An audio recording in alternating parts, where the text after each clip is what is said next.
क्या कुछ कहेंगे पंडित जी? राहुल गांधी जी ने कहा नरेंद्र मोदी में अब दम नहीं है, सिर्फ मीडिया दिखा रही है। अरे दम क्या है, वो पार्लियामेंट से भाग जाते हैं। जब पार्लियामेंट में राहुल गांधी सवाल करते हैं इस देश की जनता से, गरीब जनता का, तो पार्लियामेंट छोड़ के भाग जाते हैं। किसी काम से गए हैं, जरूरी काम से। अरे वही तो, यहाँ पार्लियामेंट लगी हुई है, इस देश की पार्लियामेंट लगी है, राज्यसभा लगा हुआ है, लोकसभा चल रही है, और उनसे सवाल करते हैं राहुल गांधी वहाँ पार्लियामेंट में, तो भाग खड़े होते हैं। ये कहाँ का नहीं? गांधी से क्यों डरेंगे नरेंद्र मोदी? बिल्कुल डरेंगे। अरे ये सच से भाग रहे हैं। हाँ। सच से कभी मत भागो। हाँ। अगर आप इस देश की जनता ने आपको प्रधानमंत्री बनाया है, तो इस देश की जनता आपसे सवाल करेगी। महंगाई में भी सवाल करेगी, किसान भी सवाल करेगा, और जवान भी सवाल करेगा, रिक्शे वाला भी सवाल करेगा, पटरी वाला भी सवाल करेगा। राहुल गांधी ने आज कहा कि ये 21वीं सदी है, ये डाटा की सदी है, डाटा दिखाना पड़ेगा। हाँ, डाटा तो दिखाना पड़ेगा भाई। किस डाटा की बात हो रही है? अरे किस डाटा की? डाटा तो इनको सब कुछ दिखाना पड़ेगा। ये झूठ बोल के सरकार चला रहे हैं 11 साल से।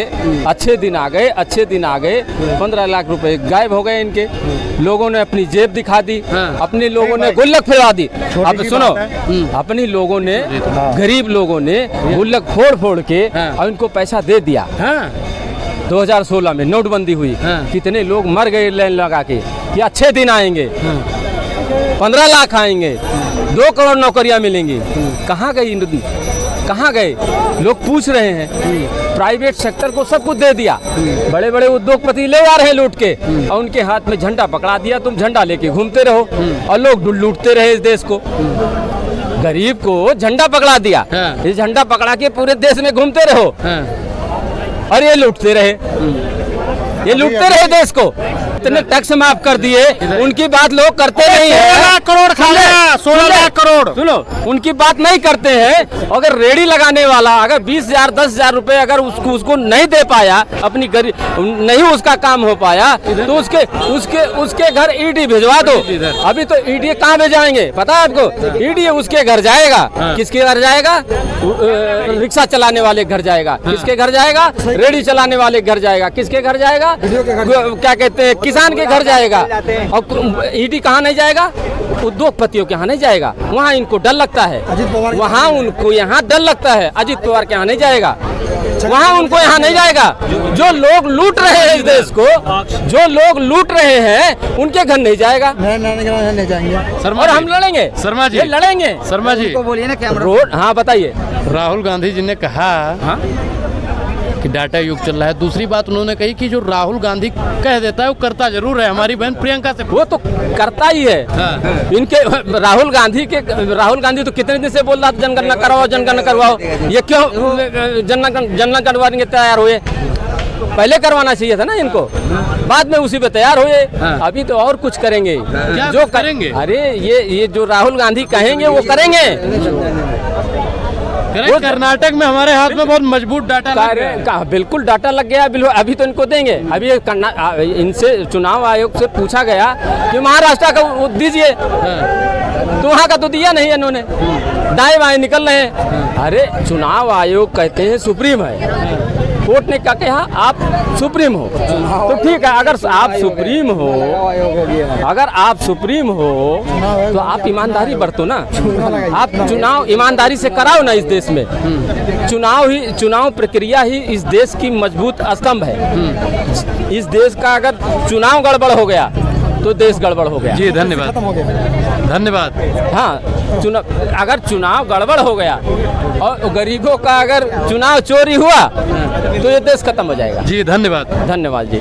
क्या कुछ कहेंगे यार? राहुल गांधी जी ने तालकटोरा स्टेडियम में कहा कि नरेंद्र मोदी में दम नहीं बचा है, उनको मीडिया ने बना रखा है, बाकी वो खुश हैं, खत्म। बिल्कुल उन्होंने सही बोला, और राहुल गांधी जी बोले, पूरा देश बोल रहा है। क्योंकि जो जिम्मेदारी से भागने वाला हो, जो अपनी जिम्मेदारी को से बार, जब देश में कोई ऐसी मामला चल रही हो और जब देश उससे जवाब मांग रहा हो अपने प्रधानमंत्री से, और जब हमारे देश का प्रधानमंत्री जवाब देने की बजाय वो विदेश भाग जाए, तो फिर क्या कह सकते हैं? तो जाहिर सी बात है जी, मीडिया ही चला रही है नरेंद्र मोदी को, वरना नरेंद्र मोदी का मुझे नहीं लगता कोई अस्तित्व कुछ बचा है समाज के बीच में।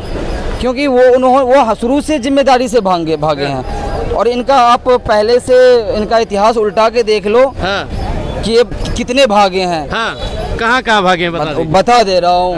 पहले सिंदूर लगा करके जब बात जिम्मेदारी उठाने की आई तो जसोदा बहन को छोड़ के भाग गए, वहाँ भाग गए। जब यहाँ क्या बोलते हैं पाकिस्तान हमला किया, वहाँ भी सिंदूर लगाए। और जब पाकिस्तान को ख़त्म करने की बारी आई तो आप सरेंडर हो गए। तो आप कब तक भागोगे? तो भागने वाला अवार्ड अगर वर्ल्ड चैंपियन का कोई अवार्ड होता तो ये हमारे नरेंद्र मोदी जी को सबसे पहले मिलता, क्योंकि भागना इनको बखूबी आता है हर एक जिम्मेदारी से। जब भी इस देश पे कोई विपत्ति आती है, जब भी ये देश आपसे सवाल करता है, जब इस देश की जनता, जब इस देश का किसान, जब इस देश का मजदूर प्रधानमंत्री से सवाल करता है महंगाई पे, बेरोजगारी पे, एजुकेशन पे, फिर ये भागते हैं। और मीडिया इनको विश्व गुरु बनाने में सिर्फ मीडिया लगी रहती है, जबकि और कुछ है नहीं। और यहाँ आप अपने देश में अपने देशवासियों को जवाब नहीं दे पाते हो और कहते हो कि हम विश्व में डंका बजा रहे हैं। तो डायलॉग है यार उनका। कौन सा? अरे ज्यादा से ज्यादा क्या कर लेंगे भाई, हम तो फकीर है, झोला उठा के चल देंगे।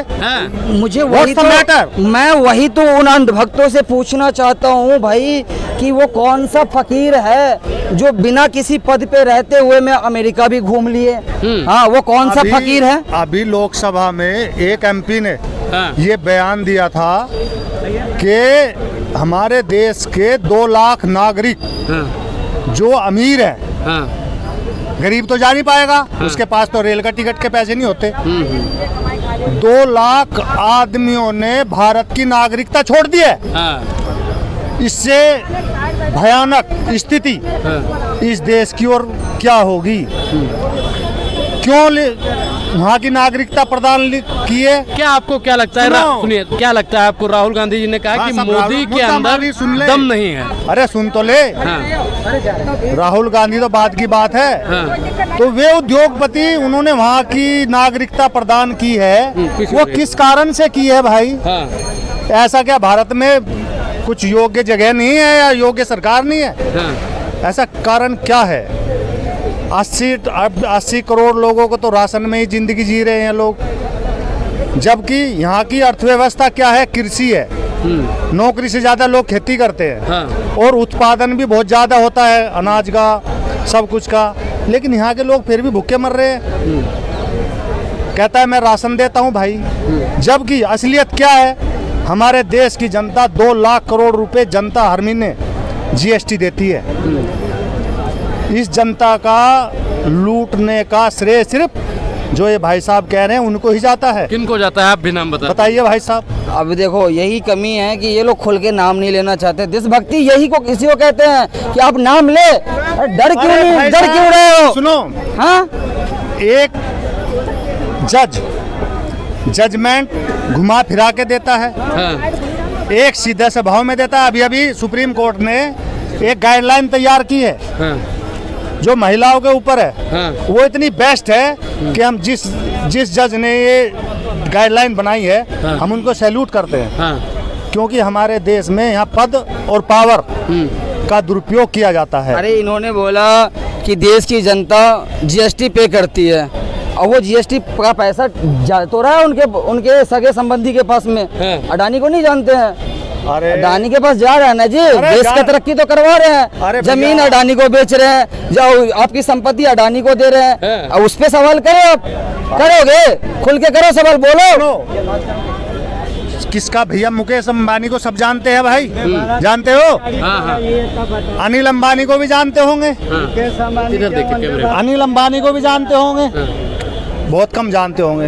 वो भी उसी का ही भाई है, लेकिन उसकी कंपनी भारत के अंदर सफाया हो रहा है। यहाँ से नई दिल्ली से और एयरपोर्ट तक उसकी कंपनी ने मेट्रो बनाई थी। अनिल अंबानी की कंपनी ने, उसका पैसा आज भी अधर में लटका हुआ है, सुप्रीम कोर्ट में केस चल रहा है।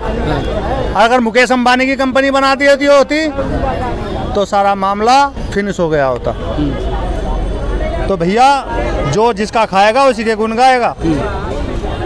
राहुल गांधी जी ने कहा कि 90% लोग हलवा नहीं खा रहे हैं, सिर्फ 10% लोग हलवा खा रहे हैं। कौन है वो 10% लोग? वो 10% पूंजीपंथी लोग हैं जो जिससे ये सरकार चल रही है। हाँ। हालांकि इस देश में जो खून पसीने जो इस देश को दिया है, हाँ। वो ओबीसी समाज, दलित समाज, आदिवासी समाज, ये देश को खून पसीने देने का काम करते हैं। जो सबसे ज़्यादा मजदूर तकबे के लोग आपको मिलेंगे वो ओबीसी समाज से आएंगे और दलित समाज से आएंगे, आदिवासी समाज से आएंगे। राहुल गांधी जी हर वर्ग के लोगों के लिए लड़ रहे हैं। एक लौता ऐसा नेता मैं देखा हूं जो हर एक वर्ग के लिए आवाज उठा रहे हैं सदन में, और बस इसी डर से उनकी कभी माइक को बंद किया जाता है। एक लौता नेता ऐसा है जो हर एक वर्ग के लिए आवाज उठाए, क्या उस नेता को आप गलत बोलोगे? लेकिन राहुल गांधी जी ने आज कहा कि मैं ओबीसी समाज को समझ नहीं पाया। वो इसीलिए नहीं क्योंकि वो कहीं दिख नहीं रहा है। उनका इतिहास जब पूछा जाता है तो ओबीसी समाज अपना इतिहास नहीं बता पाते हैं। उसके इतिहास को खत्म करने का काम ये बीजेपी और आरएसएस वालों ने किया कि ओबीसी समाज का जो भी इसका इतिहास था, आप दलित से जाके पूछोगे, SC/ST से पूछोगे कि आपका इतिहास क्या है, वो आपको बताएंगे कि पहले हमको चप्पल नहीं पहनने दिया जाता था, हमको घोड़ी पे नहीं चढ़ने दिया जाता था, हमें मूछ नहीं रखने दिया जाता था, हमारे क्या बोलते हैं बच्चों को एजुकेशन नहीं दिया जाता था, मंदिरों में घुसने नहीं दिया जाता। उसके बाद वो अपने इतिहास को बताएंगे, लेकिन अब ओबीसी समाज से उसका इतिहास पूछेंगे तो वो नहीं बता पाएंगे। इस वजह से राहुल गांधी ने बोला कि हम समझ नहीं पाए। जबकि वो क्या बोलते हैं, जब बजट आती है, जब बजट को देखा जाता है तो इसमें जितने जो मलाई खाने का काम है ये 10% करते हैं, जबकि 90% के लोगों को कुछ नहीं दिया जाता है, कुछ नहीं। इसी वजह से राहुल गांधी जी सवाल उठाते हैं और लड़ने का काम करते हैं। एक बात बताएं मुझे, इस देश को क्या बोलते हैं प्रोटेक्शन का काम जो प्रोटेक्ट करता है वो कौन करता है? इस देश का किसान करता है, इस देश का मजदूर करता है, इस देश का क्या बोलते हैं दलित समाज, आदिवासी जो मेहनती लोग हैं वो करते हैं। क्या उनको खून पसीने के बदले में उसको कुछ नहीं मिलना चाहिए? उनको उसका हक मिलना चाहिए कि नहीं मिलना चाहिए, बताएं। तो ये जब हक नहीं दोगे तो क्या विपक्ष आपसे सवाल नहीं करेगा? विपक्ष आपके खिलाफ नहीं आएगा? जब आपके खिलाफ जब राहुल गांधी उतरते हैं तो आपके पेट में दर्द होने लगता है। क्यों उनके सवाल से भागते हो? आप देखे होंगे 2024 के चुनाव के बाद जो लोकसभा का सदन लगता है वो प्रधानमंत्री नरेंद्र मोदी जी है, लेकिन बैटिंग राहुल गांधी करते हैं। जी जी बैटिंग